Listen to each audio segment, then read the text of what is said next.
Welcome back. In this section, we are going to start exploring our third line of defense, our adaptive immunity. And specifically, now we are talking about specific defenses. So these only come into play after failure of our first two lines of defenses, after failure of our non-specific defenses ability to keep us from being injured or sick. And so I'm going to be using the word antigen a lot for the next everything else to do with immunity. And I just want to refresh your memory about what an antigen is. It's a molecule that the immune system recognizes as foreign. It's that simple. And in acquired or immunity or adaptive immunity, we call into play our special forces, our B cells and our T cells. Now, this Zoom video is only going to be talking about the B cells, but both the B cells and the T cells will have specificity, will have memory, so they will basically only respond to one specific antigen, but if later on that same antigen comes back, they'll go, oh, I got your number, I remember you from before. And the other thing, as opposed to an inflammatory reaction, which is just a local reaction, this has systemic implications. So, talking about B cell immunity, this is known as antibody-mediated immunity, also known as humoral immunity, which refers to basically body fluids. And so since the antibodies are in the body fluids, this is called humoral immunity. Now, B cell immunity does not directly destroy pathogens, okay, like the membrane attack complex does. It doesn't do that at all. But what it does, it can mark the pathogen, which then other types of effects will occur. And so this is actually effective against a wide range of antigens, including viruses that are not inside cells yet, or bacteria, or yeast, or single-cell organisms, or protozoa, or our parasites, etc. So how this has to occur is we have to figure out how to activate B cells. So this is what we call a naive B cell. It's the lymphocyte that is 10 to 25% cytoplasm, basically a big nucleus. Is just hanging around, not doing much of anything. When a specific antigen binds to its receptor, to one of its receptor, that B cell gets activated. And by getting activated, it gets turned on, whatever word you want to think of it, it's going to undergo mitosis and produce a clone of cells. And so the cell type that we typically associate with B cell activation is known as the plasma cell. So if you look at this cell and you compare it to the naive B cell, you'll notice that the plasma cell looks more like a hard-boiled egg, in that there is a lot more cytoplasm because there's a whole bunch of stuff going on in that cytoplasm because this cell has been turned on. Now, the cool thing about plasma cells is they can migrate everywhere. They can even go back to the bone marrow where their precursor cells were, and they can survive in a functioning way for many years. Now, another clone that activated B cell could produce would be memory B cells. And these memory B cells are just going around in your circulation. They're not functioning unless they get reactivated because, oh, I see you again. And in that case, the memory B cells would become plasma cell. So basically, whether or not that activated B cell makes clones of plasma cells or clones of memory B cell depends on what kind of chemicals are being expressed in that activated B cell. It can't do both of them. But realize that more than one B cell is going to be activated. If there's one antigen, there's going to be more than one antigen.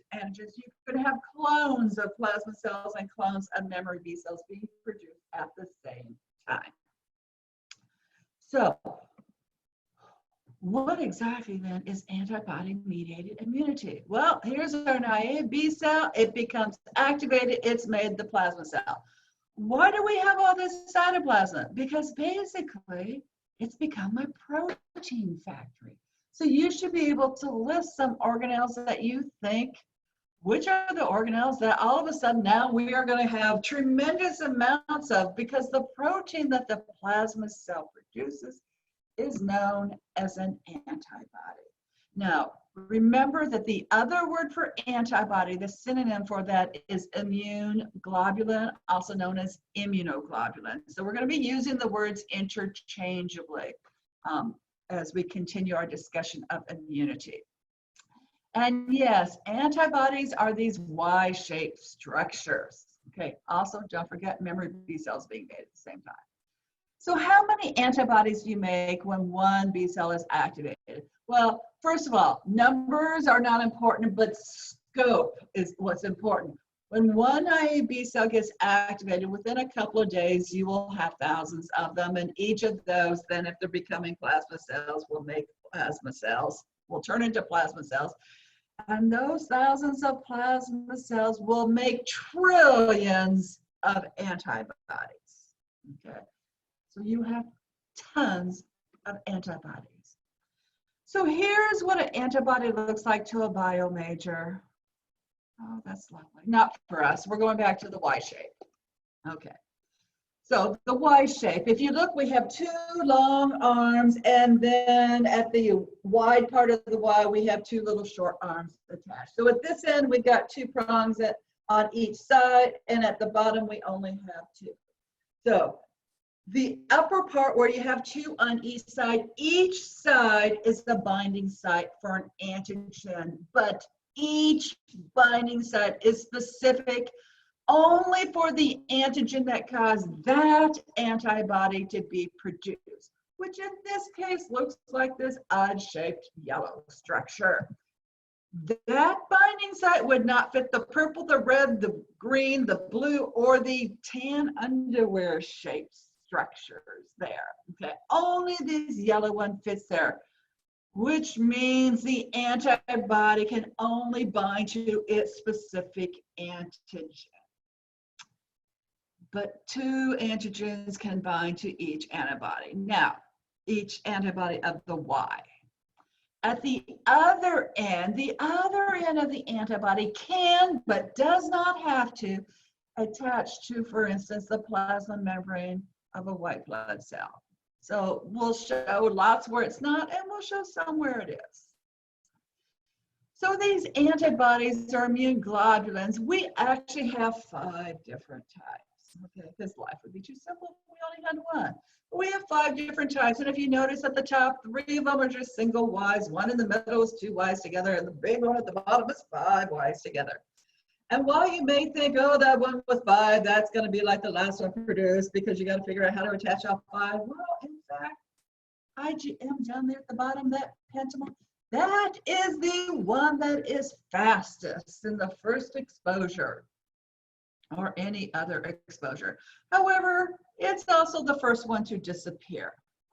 This one is cool because not only does it do what we will show later on, it strongly activates complement. So when you have this IgM produced at the beginning of the exposure, you are going to turn complement on a high burner. And so our antibodies, which are anti or ABO blood typing we learned about, they're this type. So if these are activating complement, then you should be able to figure out what's going to happen to those red blood cells that we are transfusing into the wrong person that's activating the IgMs against it. Yeah, so think through that process for a second before you continue. All right. The next one I want to talk about is the one that we have the most of in our body, and that is just a single Y shape known as IgG. In fact, this is more than 3/4 of your circulating antibodies. This one also activates complement by itself. And it has a response. It's a little slow the first time around, but it's going to be a little bit faster on subsequent exposures. And another important thing about IgG is this crosses the placenta. So it would be important in what disease? Yeah, I know you can figure that out. Talking about the dimer in the middle for a second, IgA is what we call a secretory antibody because this immunoglobulin is found in our secretions, namely breast milk for those babies, saliva, tears, mucus, semen, any kind of secretion you can think of, and it's going to bind to a pathogen. And the whole point is if it can bind to a pathogen before the pathogen reaches the blood, then we don't have to worry about it. Now, IgG up there at the top, we're not going to talk about IgD at all, but IgE basically is found, it's bound to basophils and mast cells at the bottom of the Y. And so this is going to have a lot to do with our inflammatory allergic reactions. And I will have information on that, I think, in our last video on immunity. So let's get back to our B cell immunity or antibody with the B mediated immunity. We have our B lymphocyte got activated. We had our plasma cell, made a whole bunch of antibodies. Those antibodies in this particular picture are going to attack to a bacterium because that's where the antigen is. We form an antibody-antigen complex. And in this particular picture, it's showing that it's attracting a macrophage. So if you're tired of writing the words antibody and antigen, realize you can abbreviate antibody AB and antigen is AG. And how do you show in as few words as possible that an antibody has bound to an antigen? You put like the dot for multiplication, or you can put a dash between them. And so you have an antibody antigen complex form, which is the same thing as saying an antigen antibody complex, although most people will do the antibody first. All right, so there are lots of different types of antibody reactions you'll learn about when you go into physiology of antibody reactions, but just some brief examples. It could completely coat the antigen, so the antigen can't do anything. It also is kind of like putting a neon sign on the antigen, and then the phagocyte, which is on siesta, goes, oh my goodness, that bright light there, I need to go and engulf you. Or it can form this big complex then, which can attract more white blood cells into the area. With this, we are done with our B cell immunity. I hope you enjoyed this, and make sure you understand B cell immunity before you move on to T cell immunity, because it is definitely simpler, but it's also involved in T cell immunity. So don't skip ahead until you have mastered this part. Thank you so much for all your work, and I will see you shortly as we learn about the mighty